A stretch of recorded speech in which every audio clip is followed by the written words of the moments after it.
আমার সাথে দেখা করার ইচ্ছা যাদের আছে এই ভিডিওটা স্পেশালি তাদের জন্য। যদি দেখা করার কারণটা এমন হয় যে বিলাল ভাই অনেক পপুলার হয়ে গেছে, ভাইয়ের সাথে গিয়ে ছবি তুলবো, ভিডিও বানাবো এবং ওই ভিডিওটা দিয়ে আমি আমার পেজ তৈরি করে ফেলবো, লক্ষ লক্ষ ফলোয়ার তৈরি করে ফেলবো, তাহলে এটা একটা ভুল ধারণা হবে। কারণ শুধুমাত্র ওই ভিডিওটাই রিচ করতে পারে, ওই ভিডিওটাই মানুষ দেখবে। তো বাকি ভিডিওগুলো দেখানোর জন্য আপনার নিজের কাজ করতে হবে। আর যারা আমাকে অনুপ্রেরণা মনে করেন, আমি তাদেরকে বলবো অনুপ্রেরণা মানে এমন না যে কপি পেস্ট করতে হবে। আপনি যদি আমার মতো হতে চান আপনি হতে পারবেন না। আপনি যদি নিজের মতো হতে চান তাহলে হয়তো বা আমার চেয়েও ভালো কিছু করার সম্ভাবনা আপনার থাকবে। কিন্তু আমার মতো হইতে চাইলে আপনার 1% সম্ভাবনা নাই যে আমার মতো হবেন, কারণ কেউ কারোর মতো হয় না। এই যে আজকে বিলাল ভাই দেখতেছেন, বিলাল ভাই কিন্তু কারোর মতো হওয়ার চেষ্টা করে নাই, সে নিজেকে খুঁজছে। আপনিও আপনাকে খুঁজতে পারেন। তো আমার সাথে যারা দেখা করার জন্য আসেন তাদেরকে যে জিনিসটা ক্লিয়ার করি, আমি কিন্তু বাড়িতে খুবই কম থাকি, একদম সকাল টাইমে চলে যাই, আবার অনেক সময় অনেক রাতে ফিরি। আবার অনেকে মনে করতে পারে ঠিক আছে সকাল 8টায় বের হয়, আমরা সকাল 6টায় গিয়ে উপস্থিত থাকবো, আবার আমি রাতে 3টায় ঘুমাই। তো আপনি 3টার সময় যে একটা মানুষ ঘুমাইছে, তারা যে 6টার সময় এসে যে ডাকাডাকি করতেছেন, ওই মানুষটার তো একটা লাইফ আছে না। সাধারণ যে জীবনযাপন, আপনি হয়তো ওই দিন একটু আগে ঘুমাই পড়ছেন, আপনার ঘুমটা ঠিকই হয়েছে, কিন্তু যারে ঘুম ভাঙাইতেছেন সে আসলে কয়টায় ঘুমাইছে আপনি জানেন না। আমার কাছে কেন যদি মনে হয় যে কেউ একজন ভাইরাল হয়ে গেলে তার বাড়িতে গিয়ে যাওয়া, ফ্রেন্ডস ফ্যামিলি থাকে, এবং এইটা আমি জানি না কন্টেন্ট ক্রিয়েশন কে কীভাবে নেবে, এটা এক ধরনের উৎপাতের পর্যায়ে চলে যায়। আমি বলতেছি না যে আপনারা আসবেন, কিন্তু ইন্টেনশন যদি এমন হয় যে ভাইয়ের কাছে গেলেই ভাইরাল হয়ে যাবেন, সো পেজ রেডি হয়ে যাবে, আপনার ফেমাস হয়ে যাবেন, কিচ্ছু না। আর যারা ভিডিও বানায় সাকসেস চান, আমি বলবো যে বিল্লাল ভাই না, শুধু কোনো ভাইয়ের কাছেই সামনাসামনি দেখা করেন না। কারণ আপনি ফিউচারে এমন হইতে পারে যার সাথে দেখা করতেছেন, যার কাছে সাপোর্ট চাইতেছেন, আপনি তার চেয়েও বড় কেউ হইতে পারেন। কিন্তু আজকে যদি গিয়ে দেখা করেন, সে তো আপনাকে আজকে চিনবে না, বুঝবে না। এটা তার দোষ না, কারণ আজকে পর্যন্ত আপনি নিজের পরিচয়টা দিতে পারেন নাই যে আপনি এমন কেউ। হতে পারে আপনাকে মিলিয়ন মানুষ ফলো করবে, তো মিলিয়ন মানুষ ফলো করবে এটা যদি আমি জানি, বা যাদের কাছে যাচ্ছেন তারা যদি জানে মিলিয়ন মানুষ আপনাকে ফলো করে বা করবে, ভবিষ্যৎ তার জানে না, যদি জানতো আপনাকে করে, তাহলে আপনাকে ওই ভ্যালুটা দিত। আর ফ্যান যারা আছে, যারা আসলে ভালোবাসে, যাদের উদ্দেশ্য এমন কিছুই না জাস্ট একটা ছবি তুলবে, সো তারা বাড়ি পর্যন্ত, আমার মনে হয় না যে একটা পিকচারের জন্য বাসায় গিয়া যা পাওয়া গেল না, সো বাসা পর্যন্ত আসার দরকার। তাদের সাথে কিন্তু রাস্তায় দেখা হয়ে যায়। এবং আমি সর্বোচ্চ চেষ্টা করি খুব বিজি না থাকলে আমি মাস্কও পরি না, যেন হয় ডাকতে অসুবিধা হবে যে ভাইয়ের সাথে একটা ছবি তুলতাম, যেন ওই সময়টা আমি বের করে পিকচার তুলতে পারি। আবার অনেকে পিকচার তুলতে গেলে তখন ভিডিওর আবদার করে, যেটা মোটেও ঠিক না। কেন হচ্ছে গিয়ে আমি এই যে বলি না ভিডিওতে ভাই দূর থেকে আসছে সাপোর্ট করেন, আমাদের কাছে তো অনেকে আসে, কেন এটা বলি না? দুইটা কারণে বলি না।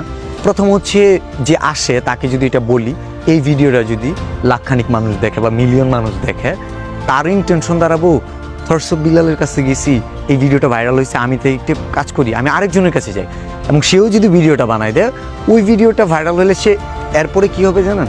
সে অ্যাকচুয়ালি তার কন্টেন্ট, সে কাজ করবে না, সে শুধু মানুষের কাছে যাবে আর ভিডিও বানাবে, কিন্তু এতে কিন্তু তার জনপ্রিয়তা হবে না, বরঞ্চ মানুষ তাকে ছাত্রী হিসেবে বলতে পারে। তো এটা হচ্ছে গিয়ে তার প্রসঙ্গ। এখন আমি কেন বানাচ্ছি না, আমার সমস্যাটা কোথায়? কেউ বলতে পারে যে না ওইটা তার ব্যাপার, কিন্তু আপনি কেন বানাই দিচ্ছেন না? আমি বানাই দিচ্ছি না এই কারণে যে আমি যদি বলি যে ভাই দূর থেকে আসছে, বাইকে সাপোর্ট করেন, কে আমার কাছের মানুষ কি করছে, আমরা এলাকার মানুষ কি করছে, তাদেরকে তো বলতে হয়। এখন সবাইকে যদি বলি ভাই আসছে সাপোর্ট করেন, এই ভিডিওগুলো তো ফেসবুক মানে সোশ্যাল মিডিয়াতেই যাচ্ছে, বিভিন্ন মিডিয়াতে যাচ্ছে। তো সোশ্যাল মিডিয়াতে যারা আমাকে দেখছে তারা আমার কাজ দেখবে নাকি সাপোর্ট করা, এগুলো কথা বলা দেখবে, এগুলো তো কোনো কন্টেন্টের মধ্যে পড়ে না। যার কথা বলতেছি যে ভাই দূর থেকে আসে সাপোর্ট করেন, তার কাজ যদি ভালো হইতো মানুষ অবশ্যই দেখবে।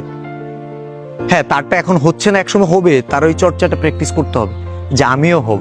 এই জন্যই বলে যে খেটে বড় হও, চেটে নয়, এবং আমিও সেটাই চাই, কারণ আমি ওই চেটে বড় হওয়ার মধ্যে বিশ্বাসী না। থরসব বিলাল শুধু না, যে কয়টা কন্টেন্ট ক্রিয়েটর আছে বাংলাদেশে, যারা কন্টেন্ট ক্রিয়েশন জার্নিতে আসছে, সবাই কিন্তু কাজ করে উঠছে।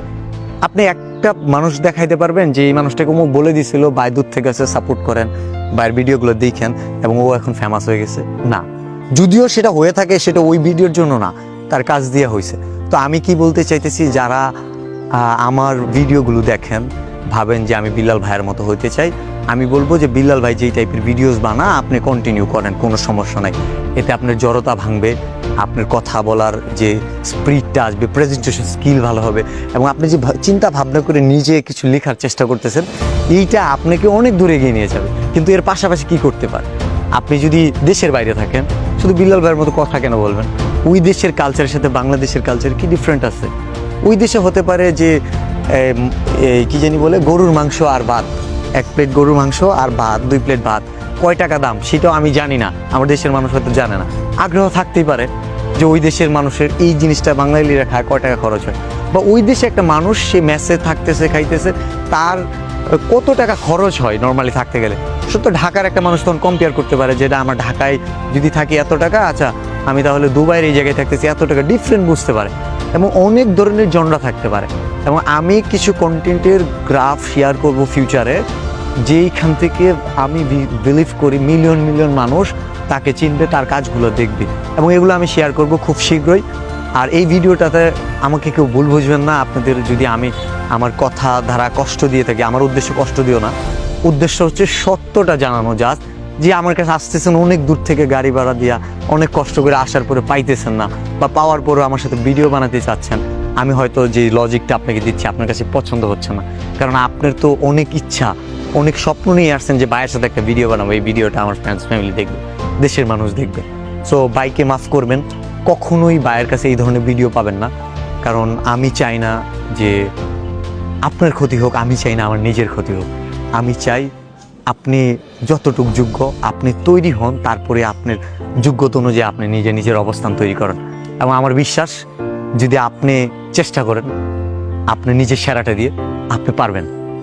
ধন্যবাদ।